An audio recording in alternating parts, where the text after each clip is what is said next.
Morning. If you're watching this is World History 2, Unit 10, World War I. Okay. Before we get started on the actual notes, I want to go over these pictures that are on the first slide. But first things first, let me run through the new late policy. I sent it out in an email. I put it on Google Classroom, and I know some of you still have no idea what I'm talking about. So, basically, you turn in anything late, okay? I'm docking points. 1 to 3 days late. So basically, if it's due on Friday, your late days start Monday, okay? So if I have it by Wednesday, that's 3 days, you lose 5 points. If I don't have it till Friday, that's 10. And then every week after that, it's another 10 points off, okay? Once you get to 5 weeks late, 25 days late, I'm not accepting it. I feel like that's excessive. So, 25 days from the due date is all you have to turn it in, but you will lose points. First week's already done. Some of you are already failing with a 0 because you're missing work. Please don't fall into the same trap. Please do your work. Now, let's talk World War I. Okay? First things first. These top two pictures. What are these men in? Trenches. Okay, trench warfare was the main way World War I was fought. It was not a fast war. It did not take a lot of distance because they dug these trenches down and they stayed for the most part. It was just, they would fight for years over, a dozen feet. And then you have new inventions, such as machine guns down here. This is no man's land. This is the area between the trenches. You have the invention of chemical warfare. And a lot of things like this that we will talk about here in just a little bit. So let's talk about the causes, okay? You can hear this either as the main causes or maniacs, okay? Main is militarism, alliances, imperialism, nationalism. Okay?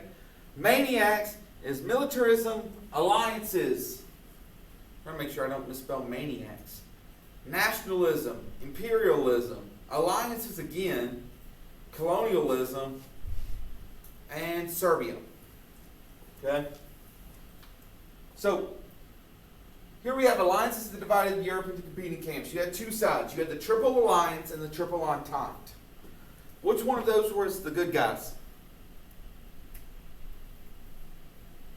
The Alliance or the Entente? No, the Alliance was Austria, Hungary, Germany, and Italy. Yes. The Entente was France, Russia, and England. The way to remember that is Entente is a French word. The alliance was Austria. Okay? Make sense? Okay. Nationalistic feelings. We talked about nationalism last week, so I'm not going to go into that too much. Diplomatic failures. There were failures to create agreements, which led to more issues. We talked about imperialism last week. We talked about colonies last week. Militarism is a glorifying of war. Saying, hey, we're not going to be able to talk this out, so let's fight it out. Make sense? So, here's maniacs. Okay? Just spell it out right there for you. Basically what happens is...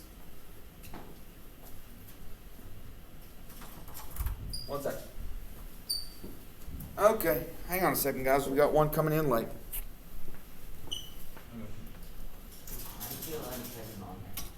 Make sure to do that symptom checker for me, and then get your notes out. Because it's frowned upon if I don't have your parents' permission to put you on YouTube. So I'll just cover the camera, let the late person in class just wander on through, and then continue on with what I'm doing. And this way I don't have to cut the video in two and then try to merge it, and it's a headache. So basically what happens here is a snowball effect. You guys know what I'm talking about? If you start with a little snowball and you push it down a mountain, By the time it gets to the bottom, it's going to take out a building. Okay? So, it starts with Austria, Hungary, and Serbia. Okay? The Austro-Hungarian Archduke Franz Ferdinand, and this is your next slide, but I'm going to tell the story anyway, and then I'll read how the slide words it. So you had the alliances, right? You had the Triple Alliance, which was Austria, Hungary, Germany, Italy. You had the Triple Entente, Russia, Britain, France. Okay? So, Austria, Hungary, and Serbia didn't get along. Serbia was an ally of Russia. Austria-Hungary was an ally of Germany. Well, the Austro-Hungarian Archduke Franz Ferdinand went to Serbia. Okay?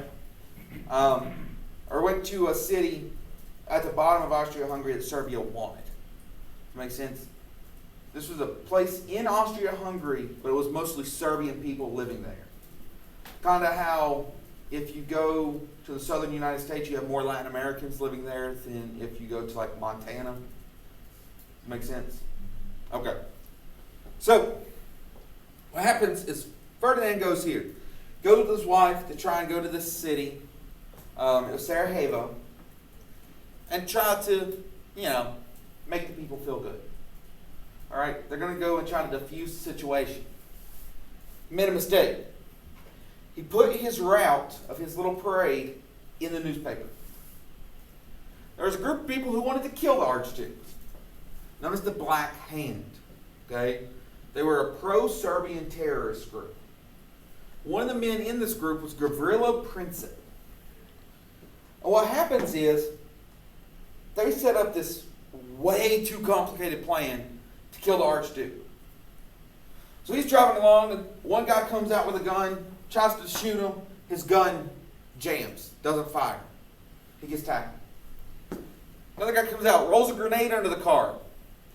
It keeps rolling and falls into a drainage pipe and doesn't go off. Another guy chucks a grenade over the car. Still misses. This one goes off. But the Archduke gets away. And the guy at the beginning, whose gun jammed, is Gavrilo Princip. So now he's all upset. He's like, man, had my chance. Had my chance to kill the Archduke, and I missed it. So he wanders off into a nearby bar to drink his sorrows. Now the Archduke's trying to get away through the city that his driver doesn't know where they are. Okay? His driver starts to go up a hill, and the car stalls.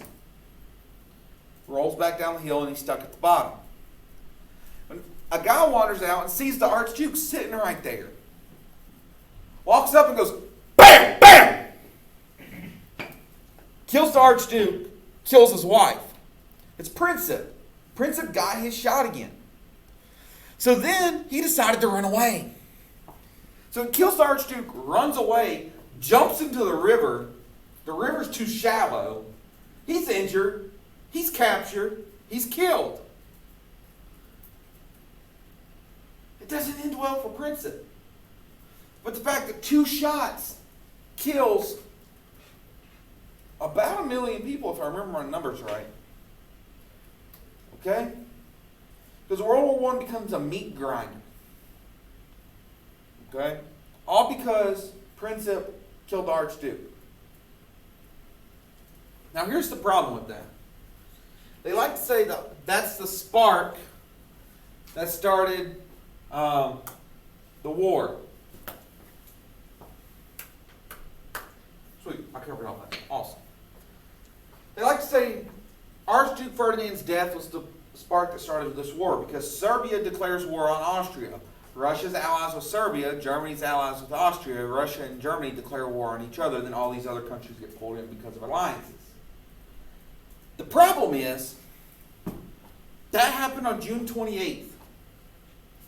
The war didn't officially begin until August 1st. That'd be like, bring back Little Billy, we've been talking about the last couple weeks. Okay? Little Billy punches Little Timmy in the face. Gets suspended, whatever. Okay? A month and a half later, Little Billy's sitting right there at his desk. Timmy walks in, grabs a stool, and bashes his head in. And when I start yelling at little Timmy, like, why did you do that? He punched me in the face. Yeah, a month ago. It doesn't work like that. Does it make sense? That's the problem here. Archduke is killed in June. Then we have the whole month of July, and then the war starts in August.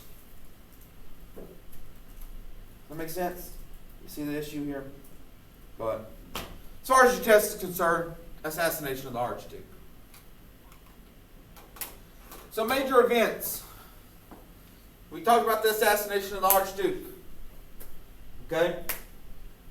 1917, big year.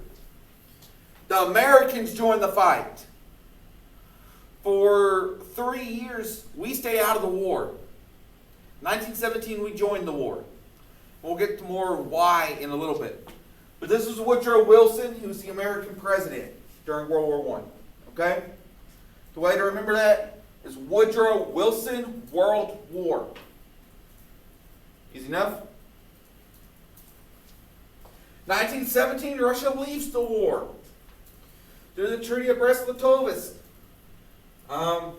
This is Vladimir Lenin. He was the leader of Russia at the time. We'll get to that in a little bit. This is the Kaiser. This is Kaiser Wilhelm II.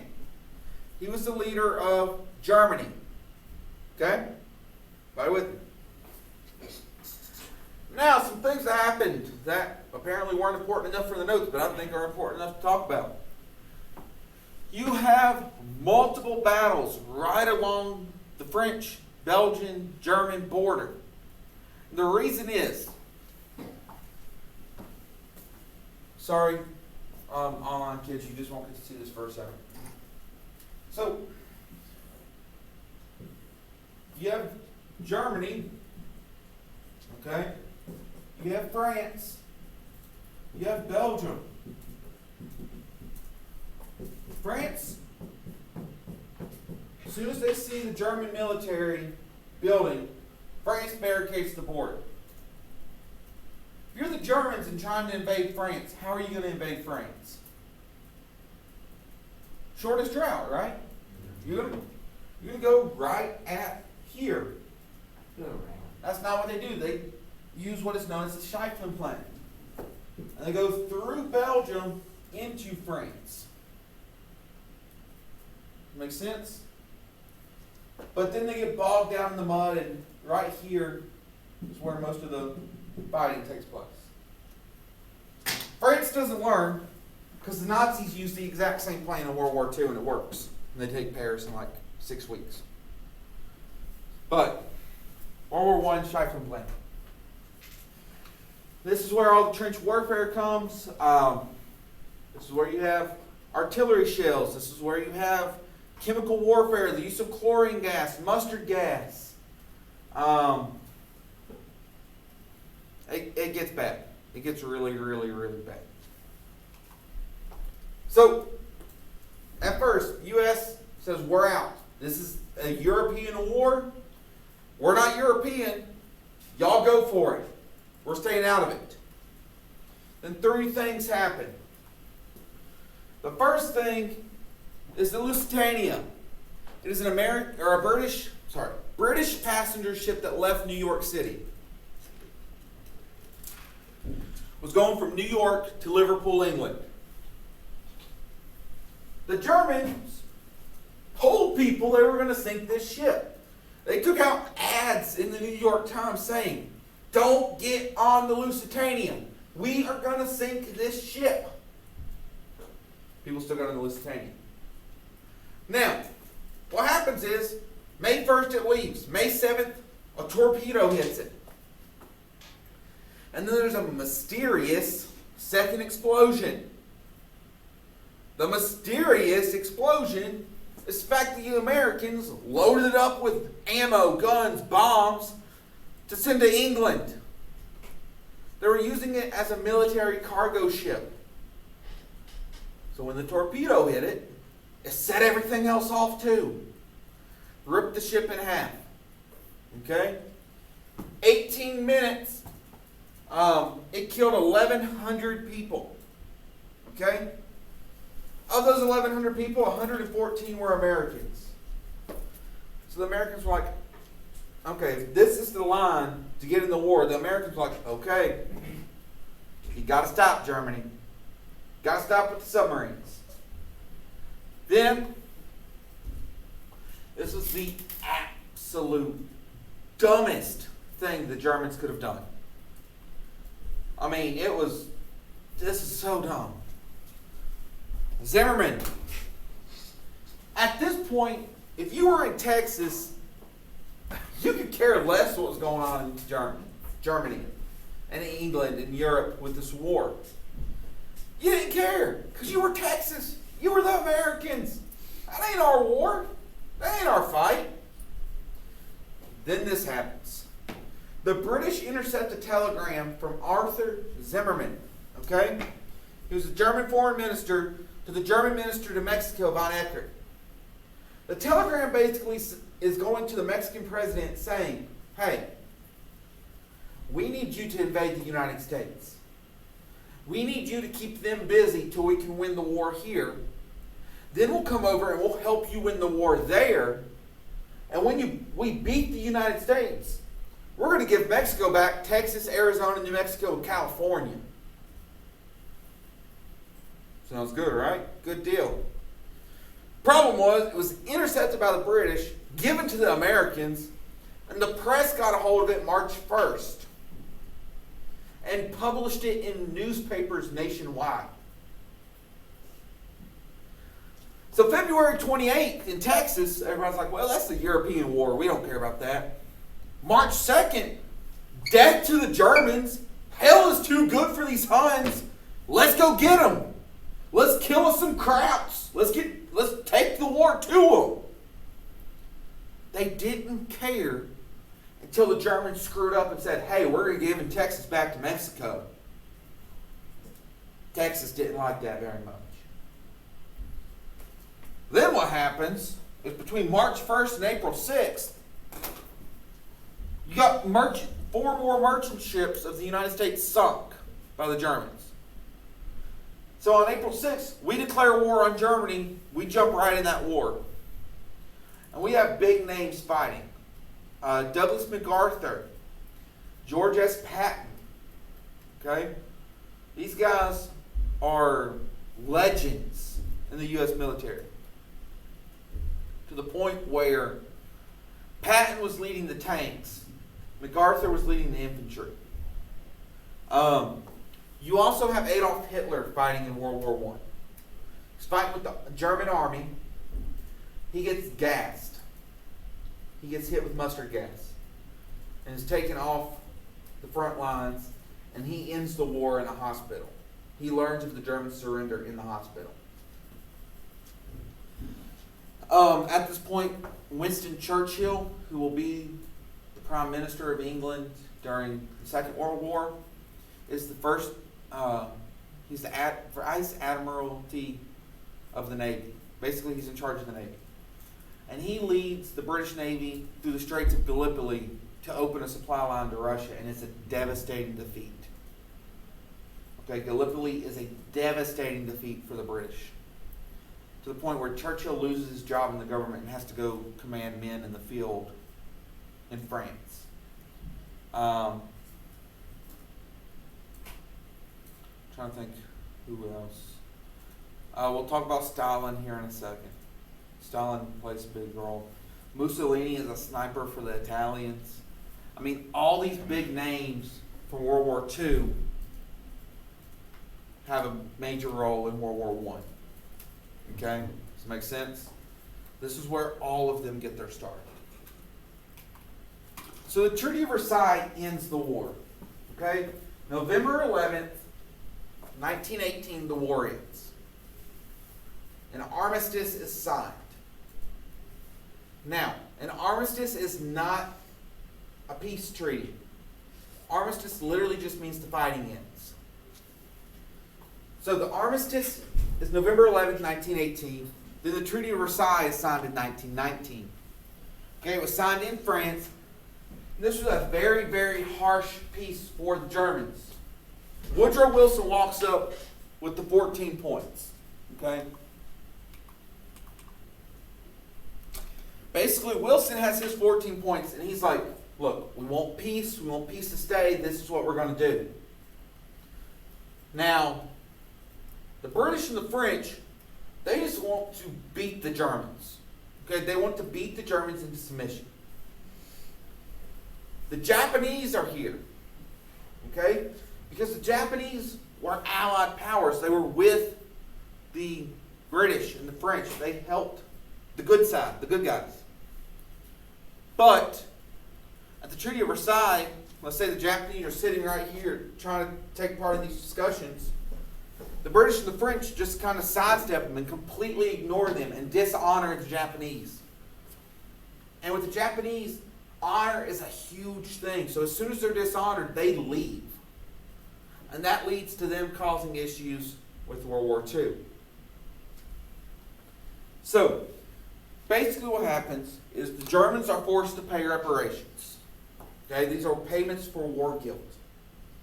They finished paying their reparations that they were assigned in 1919 and 2010. Okay, it took them almost 100 years to pay that off. They had to accept guilt for the war. They had to give up territory. Alsace and Lorraine went to France. Eastern Germany went to Poland. Their military was limited. The only part of the 14 points that got approved was the League of Nations. And the League of Nations was set up to promote peace. Did not work at all. But we'll talk more about why that didn't work next week. The colonial participation led to increased demands for independence. You have the end of the Russian, Ottoman, German, and Austro-Hungarian empires. And there was a huge cost to the war. But let's talk about the Russian revolutions. And this is the last little bit of our notes today. This is Tsar Nicholas II. Okay? You can see Tsar spelled T-S-A-R or C-Z-A-R. Same thing. Now, Nicholas, how can I put this nicely? Nicholas didn't have a clue what he was doing. He was incompetent. Y'all know what incompetent means, right? No. Okay. Incompetent means you're put in a position to where you have a responsibility and you don't have a clue what you're doing. And it gets people hurt, killed, jobs lost, whatever. Nicholas had a lot of issues. The first thing was he lost a war with Japan in 1905. Russia is big, bad Russia. You got little bitty Japan. And Japan beats them. So people were mad at Nicholas about that. You had landless peasantry. You have peasants who didn't have land, didn't have a way to live their lives. And Nicholas said, well, that's not my problem, that's your problem. He was incompetent, which we already talked about. And Russia just got the... how can I word this? Russia lost really badly in World War I. I mean, this guy had no idea how to command. They were outmanned, outgunned, out-resourced. The other issue with Nicholas is he loved his family. Okay, and that doesn't sound like a bad thing. But you remember a couple weeks ago where we talked about inbreeding and incest with the royal families and leading to genetic disorders? Yikes. Okay, y'all remember that? Mm-hmm. The genetic disorder that Nicholas had to deal with was his son, Nikolai. I think it was Nikolai. Might have been Alexander. Anyway, whatever. His son had hemophilia. What that is like if he cut his arm, his blood wouldn't clot, and he would bleed out. Okay, hemophilia is when your blood doesn't clot. You have very thin blood. So his wife, the Tsarina, was trying to find some way to help her son, and met this man, this mystic, named Rasputin. Y'all ever heard the name Rasputin? Nope. All right. Good thing here is he was magic.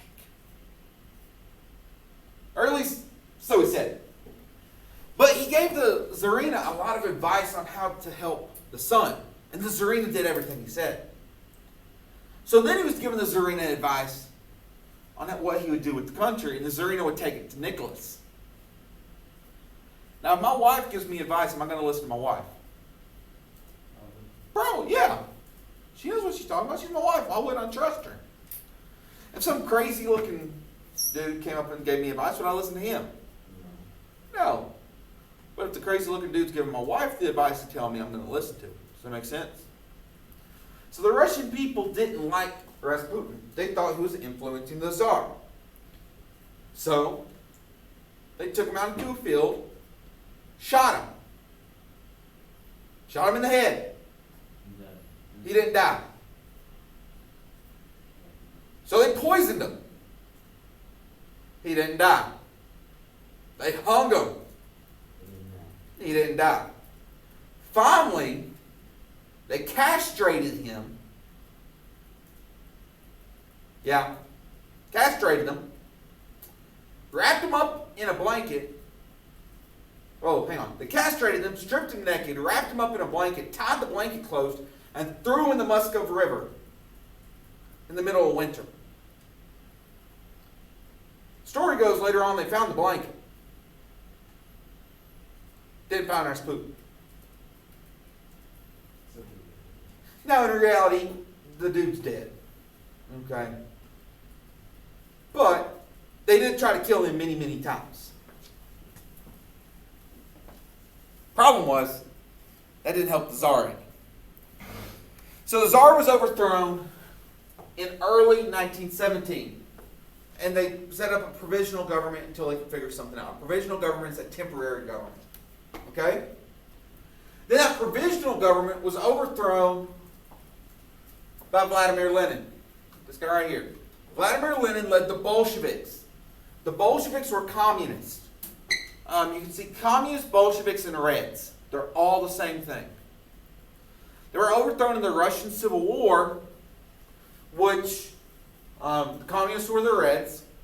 The whites were the people who supported the Tsar. Okay, does that make sense? The communists end up winning. Under Lenin's orders, the Bolshevik army storms the Winter Palace and executes Nicholas, his wife, and his children. They kill all of them. Because as long as the Tsar or someone related to the Tsar lives, there's hope for that side of the Civil War. Does that make sense? Okay? So he snuffed out that hope very quickly. Lenin set up something called the New Economic Plan, which allowed for some free enterprise but left heavy industry, banking, things like that in the hands of the government. This replaced war communism. Lenin dies in 1924.